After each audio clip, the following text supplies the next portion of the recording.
Student, last video में मैंने BCD का थोड़ा सा कंसेप्ट आपके साथ शेयर किया था। अगर आपने उस कंसेप्ट को ख़ुद देखना है तो टॉपिक है 1.7 फर्स्ट चैप्टर का और पेज नंबर है 20 और 21। ठीक है। अब जो मैं टॉपिक समझाने जा रहा हूँ वो बीसीडी एडर का मेन टॉपिक है। और उसके लिए अगर आप पेज नंबर 145 पे देखें तो आपको एक टेबल नज़र आएगी जो कि गिवन होगी, जिसमें हमारे पास बाइनरी सम होगा, बीसीडी सम होगा, डेसिमल नंबर होंगे और उसके नीचे उसने के, Z8, Z4, Z2, Z1, इसी तरह carry, CA, S8, S4, S2, S1। याद रखिएगा कि S जो है वो बीसीडी सम को रिप्रेजेंट कर रहा है और Z जो है वो बाइनरी सम को रिप्रेजेंट कर रहा है। और इससे पहले मैंने लास्ट एग्जांपल में आपको बताया कि जब हमारे पास बाइनरी नंबर को ऐड करके रिज़ल्ट आता है और वो रिज़ल्ट 9 से बड़ा नहीं होता, तो वो जो रिज़ल्ट आ रहा होता है उसको हम बोलते हैं बाइनरी सम। ठीक है। और जब हमारे पास वो 9 से बड़ा आ जाता है और उसमें हम +6 ऐड करते हैं, उसको बोलते हैं हम कि ये हमारे पास क्या है, बीसीडी सम है। तो नंबर सारे बाइनरी हैं, इसको बोलते भी हम बाइनरी कोडेड डेसिमल हैं।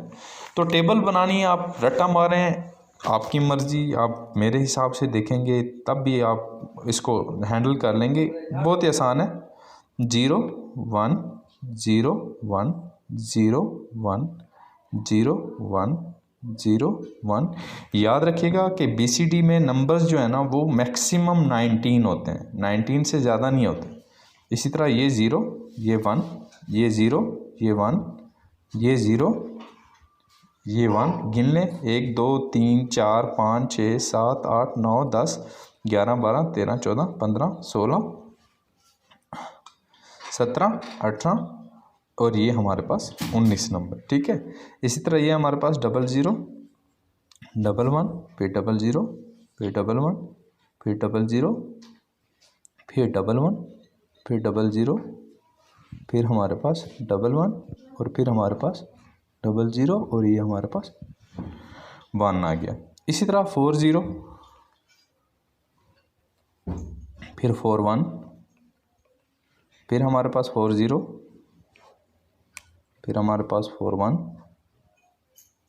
इसी तरह ठीक है। देखें 19 से आगे नंबर नहीं जा रहे थे, तो जितने ज़ीरो आते थे मैंने उतने लिखे, इससे ज़्यादा मैंने नहीं लिखे। इसी तरह यहाँ पे 80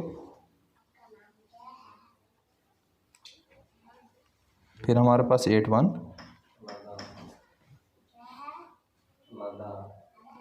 फिर हमारे पास इसी तरह देखें यहाँ पे 01 01, यहाँ पे 20 फिर 21 फिर 40 41 फिर 80 81। अब हमारे पास 16 0 और 16 क्या आएंगे 1, लेकिन हमारे पास क्योंकि 16 0 और आखिरी 3 क्या आएंगे 1 9।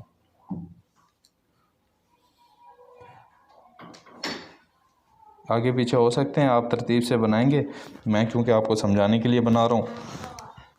इसी तरह जब आंसर आएगा, मैंने कहा था ये बाइनरी सम है, बाइनरी सम में जो रिज़ल्ट आता है अगर वो 9 से छोटा है तो बीसीडी में भी वहीं आता है रिज़ल्ट। तो हमारे पास अगर ये 0 0 है तो ये भी क्या होगा, ठीक है। अगर ये हमारे पास है 0 0 0 1, ठीक है। इसी तरह ये 0 0 0 1 0 2, इसी तरह 0 0 0 1 1 3, इसी तरह 0 0 1 0 0 4, 0 0 1 0 1 5, इसी तरह 0 0 1 1 0 6, 0 0 1 1 1 7, 0 1 0 0 0 8। इसी तरह हमारे पास 0 1 0 0 1 9 तक तो ये सेम आएंगे दोनों। अब जब मैं 10 की बात करता हूँ तो 10 की जगह मेरे पास यहाँ पे क्या आएगा, 16 आएगा। मैंने +6 ऐड करना है, तो आप 16 को बाइनरी में कन्वर्ट करें तो 1 0 0 0 आता है। इसी तरह अगर मेरे पास 10 के अलावा 11 होगा तो 11 के लिए ये 11 है। देखें यहाँ पे थोड़ी सी ऊपर नीचे हो जाएंगे, लेकिन आपने समझ लेना है। तो 11 होगा तो मेरे पास यहाँ पे क्या होगा, 17 होगा। अगर मेरे पास 12 होगा तो यहाँ पे मेरे पास क्या होगा, 18 होगा। अगर मेरे पास ऊपर कैरी है, मेरे पास स्टार्ट में 0 आ रहा था, अब मेरे पास कैरी आगे फॉरवर्ड हो रहा है, ठीक है। इसी तरह मेरे पास 1 0 0 1 1, इसी तरह मेरे पास 1 0 0 0 1 0 0। देखें ये 16 और 4 20, ठीक है। इसी तरह मेरे पास 1 0 1 0 1, इसी तरह 1 0 1 1 0।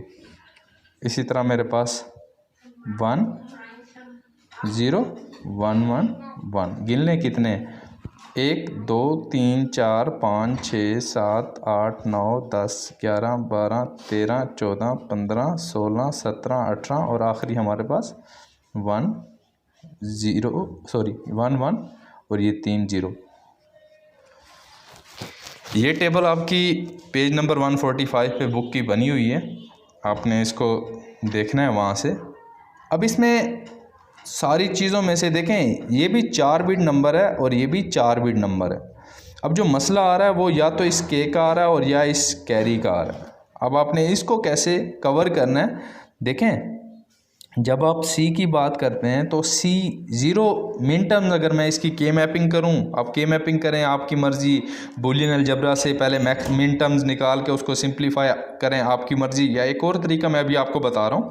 अगर आप उसको गौर से देखें तो हमारे पास ये नंबर कहाँ से शुरू होता है, देखें 0 1 2 3 4 5 6 7 8 9, ये 9 अलग कर लेता हूँ मैं और यहाँ से ये 9 अलग कर लेता हूँ, क्योंकि इससे ऊपर तो गेम सारी सेम है।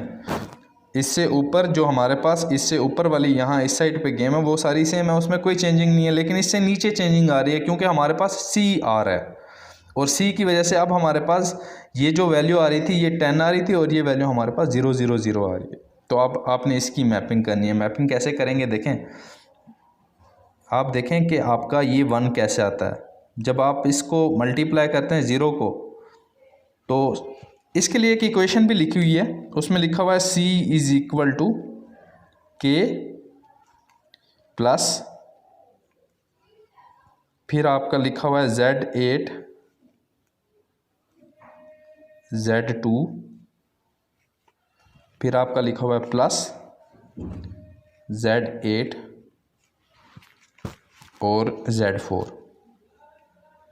अब हम देखते हैं कि ये इक्वेशन कैसे आती है। अगर आप गौर करें तो आपके पास Z8 ये वाली लाइन है और Z2 ये वाली लाइन है, ठीक है। जब हमारे पास K भी 0 है और Z4 भी 0 है, देखें जब K 0 है तो ये 0 हो जाएगा, Z4 0 है तो ये भी सारा क्या हो जाएगा, 0 हो जाएगा, क्योंकि दोनों मल्टीप्लाई कर रहे हैं।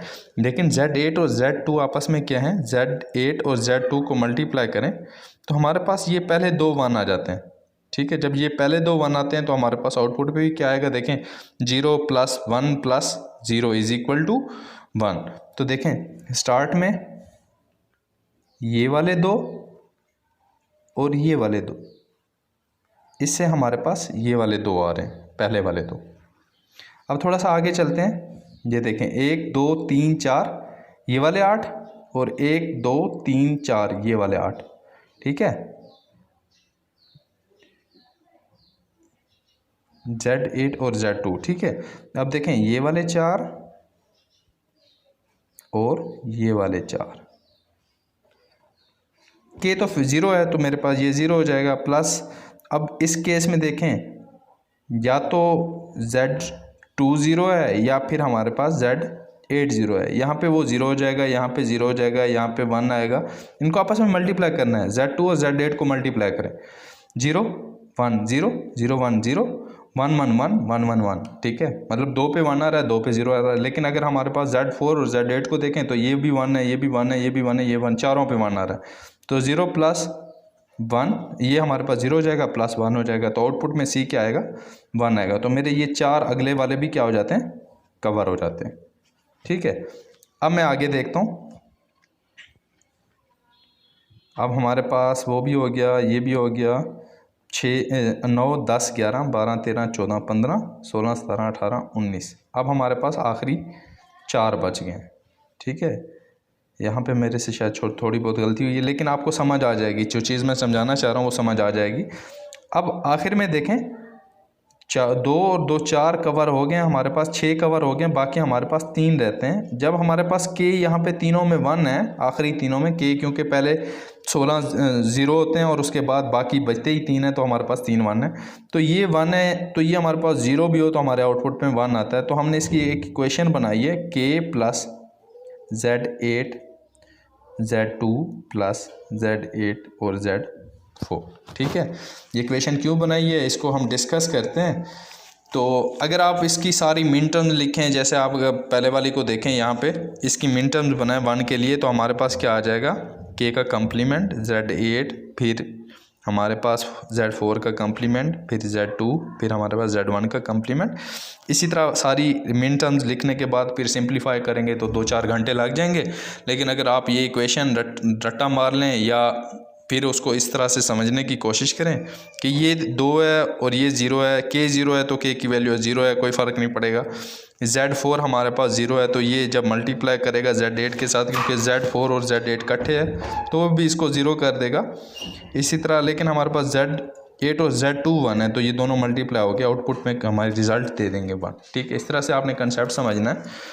तो उसके बाद फिर मैं आपको आखिरी डायग्राम बताता हूँ, तो आपका ये BCD एडर कंप्लीट हो जाएगा। आपने सिर्फ ये टेबल बनानी होंगी, डायग्राम भी मेरा ख्याल है मैं बना देता हूँ। डायग्राम क्या बनानी है आपने एक इस तरह से लिखना है कि हमारे पास ये क्या है, 4 बिट एडर है जिसमें हमारे पास एक कैरी आ रहा है। इस कैरी को हम कहते हैं कि हमारे पास कैरी के, ठीक है। और हमारे पास यहाँ से एक कैरी आउट भी जा रहा है। इसमें एक होता है, उसको बोलते हैं आगेंड नंबर, और एक होता है एडेंड नंबर। ये चीज़ याद रखिएगा, जो ऊपर वाला नंबर होता है उसको एगेंड बोलते हैं और जो ऐड हो रहा होता है उसको एडेंड बोलते हैं। 2 नंबर्स होते हैं 4-4 बिट के, जिस तरह से वो पहले एग्जांपल जो हमने स्टार्ट में पढ़ी थी। तो इससे हमें जो रिज़ल्ट मिल रहा है वो हमारे पास क्या है, Z1 Z2 Z3 और Z4। ठीक है, तो ये 4 नंबर मिलना है। उसके बाद एक और एडर है, ये भी हमारे पास 4 बिट एडर है। उसमें आप देखें, ये हमारे पास ये दोनों वैल्यू हमें हमेशा 0 देनी पड़ेगी, और ये 2 वैल्यू हमारे पास 1 भी हो सकती है, 0 भी हो सकती है। ये दोनों वैल्यू जो हम यहाँ पे रिप्रेजेंट करें, ये कैसे आती हैं वो मैं अभी आपको बताता हूँ। तो देखें, ये दोनों वैल्यू हैं 0, मतलब ये वाली पहले वाली वैल्यू भी 0 है और ये वाली वैल्यू, ये इसकी इनपुट्स हैं। तो हमारे पास 0, ये 1, ये दोनों अगर मैं इन दोनों जो टॉप पे ऊपर ले गया हूँ, इन दोनों को 1 कहता हूँ, तो ये 0 1 0 है। तो किसको रिप्रेजेंट कर रहा है, 6 को रिप्रेजेंट कर रहा है, आपको नज़र आ रहा है। ठीक है, और अगर ये दोनों वैल्यू 0 हो जाएँ तो किसको रिप्रेजेंट करेंगे, 0 को। 0 0 0 या 0 0 0 आएगा या 0 1 1 0 आएगा। ठीक है, अगर हमारे पास ये दरमियान में एक सर्किट बनेगा कैरी का, ये जो कैरी का अभी हमने सर्किट बनाया, ये सर्किट बनेगा, ये मैं आपको बताता हूँ कैसे बनेगा। लेकिन ये जो अभी ये सी वाली इक्वेशन का एक सर्किट बनेगा वो बताता हूँ आपको। ठीक है,